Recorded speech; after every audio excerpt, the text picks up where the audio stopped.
বাচ্চারা এই গোসল দেওয়ার পদ্ধতি জেনে নেয়। যে মেয়েরা দিনিয়াত মুনাজ্জাম মক্তবে পড়ছে তারা জানে কিভাবে গোসল দিতে হয়। আর একজন মানুষ যখন মারা যায় তাকে গোসল দেওয়া উত্তম হলো তার নিকটবর্তী কোনো ব্যক্তি। গোসল দেওয়াটা সব থেকে উত্তম। অন্য মানুষকে খুঁজে বেড়াতে হয় কে গোসলটা করাবে মাইয়াতকে। তো আমাদের জন্য এটা দুর্ভাগ্যের বিষয়। আর সৌভাগ্যের বিষয় হলো আমার আপনার সন্তান দিনিয়াত মুনাজ্জাম মক্তবে সিলেবাস অনুযায়ী পড়ছে এবং তারা আলহামদুলিল্লাহ গোসল, কাফন দাফন, জানাজা ইত্যাদি সব শিখছে।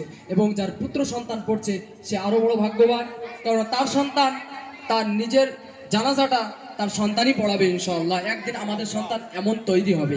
তো তারই এক ঝলক আজ পুরোপুরি মোড়াবাড়ির প্যাকেজ নিয়ে আমাদের ছোট্ট ছোট্ট মেয়েরা আসবে ইনশাআল্লাহ। পুরো মোড়াবাড়ি কান্নাকাটি কিগুলো যেগুলো হয় সেগুলো বাস্তবে দেখাতে চলেছে। আমাদের সমাজের যে বাস্তব চিত্র ফুটে ওঠে। বিশেষভাবে মায়েরা আমার প্রস্তুত থাকবেন। আপনাদের জন্য নিয়ে আসছে সর্বপ্রথম মায়েদের কান্না। মায়েরা মরাবাড়ি গিয়ে কান্নাকাটি করে থাকেন এবং লাফালাফি চিল্লাচিল্লি যা করেন সেই কার্যকলাপগুলো আজ ইনশাল্লাহ মঞ্চে দেখানো হবে। আপনাদের বাস্তব চিত্র আজ মঞ্চে তুলে ধরতে চলেছে আমাদের বক্তব্যের ছোট ছোট মেয়েরা। আমি সেই মঞ্চে আসার জন্য আহ্বান জানাচ্ছি এই মরাবাড়ির গ্রুপকে। খাটিয়া নিয়ে রেডি থাকবে। এই মিছে দুনিয়ায় তুমি থাকবা কতদিন, এই মিছে দুনিয়ায় তুমি থাকবা কতদিন। হঠাৎ করে উঠবে বেজে,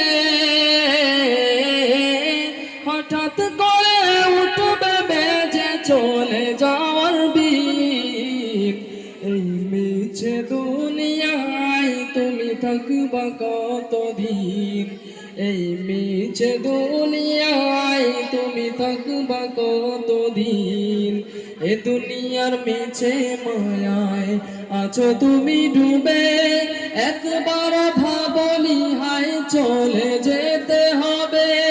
এ দুনিয়ার মিছে মায়ায় আছো তুমি ডুবে, একবার ভাবনি হায় চলে যেতে হবে।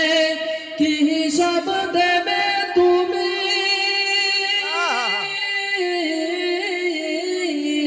কি হিসাব দেবে তুমি শেষ বিচারের দিন। এই মিছে দুনিয়ায় তুমি থাকবা কতদিন, এই মিছে দুনিয়ায় তুমি থাকবা কতদিন। নতুন সাজে সাজবে তুমি সাদা কাপড়ে, দলে দলে আসবে সবাই তোমায় দেখিতে।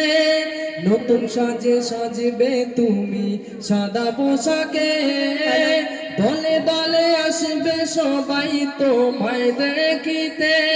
তোমায় মনে রাখবে সবাই,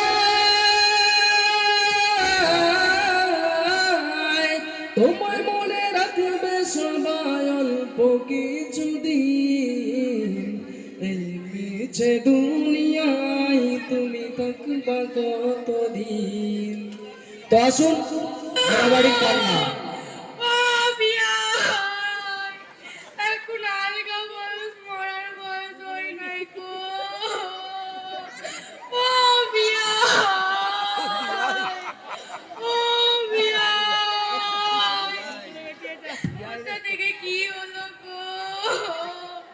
বোন বিয়া, আমরা যদি সঙ্গে সঙ্গে হাসপাতাল নিয়ে যেতে পারতাম আর মরতো না গো।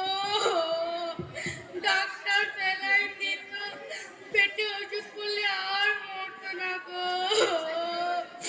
ও বিয়া, ও বিয়া, ও বিয়া।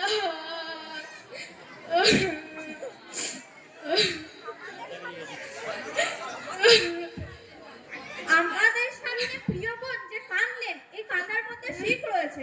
আল্লাহ তাআলা সূরা নিসাতে বলেন, ইন্না ইন্না শিরকা লাযুলমান আযীম, অর্থাৎ নিশ্চয় শিরক আল্লাহর সাথে কাউকে তুলনা করা মহাপাপ। আল্লাহ আরো বলেন, ইন্নাল্লাহা খায়রুন ফি বিল্লাহ, অর্থাৎ নিশ্চয় আল্লাহ শিরক ব্যতীত অন্য সমস্ত গুনাহকে ক্ষমা করে দিতে পারেন। এবং আমাদের আল্লাহ তাআলা বলেন, মহাপাপ করেছে। শিরকের গোনা বিনা তওবায় আল্লাহ তাআলা কখনোই মাফ করবেন না। নবীজি বলেন, দুটো জিনিস মানুষের জন্য অন্য দুটো জিনিস ওয়াজিব করে দেয়। এক, ঈমান, যা জান্নাতকে ওয়াজিব করে। দুই, শিরক, যা জাহান্নামকে ওয়াজিব করে।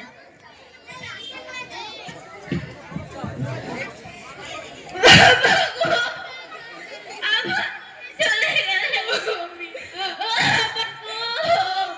আব্বা তুমি কানা হয়ে গেল। আব্বা তোমার আমার বেশিরভাগ সব জিনিস ভাই কিনেছে গো। আব্বা গো, আব্বা মাকে দেখে না, ভাই